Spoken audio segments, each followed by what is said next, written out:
আপনারা কি জানেন অন্নপূর্ণা ভান্ডারের স্ট্যাটাস আবার আপডেট করেছে? যাদের রিজেক্টেড ছিল তাদেরগুলি স্ট্যাটাস আপডেট হয়েছে আন্ডার ইনকোয়ারি। আপনারাও নিজেদের স্ট্যাটাস চেক করতে পারেন। এই জন্য আপনারা প্রথমে আপনাদের ফোনের গুগল ওপেন করবেন, সেখানে গিয়ে সার্চ করবেন ফ্যামিলি লেভেল ডেটা কালেকশন বা সোশ্যাল সিকিউরিটি।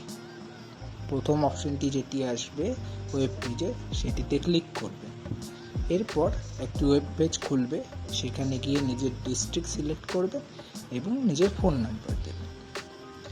এরপর ক্যাপচা কোডটি দেওয়ার পর একটু অপেক্ষা করবেন, একটু ওটিপি ঢুকবে, সেই ওটিপিটি দিয়ে কিছুক্ষণ অপেক্ষা করবেন। দেখবেন একটি ওয়েব পেজ খুলে গেছে, সেখানে আপনারা দেখবেন নিজেদের স্ট্যাটাস কী দেখাচ্ছে।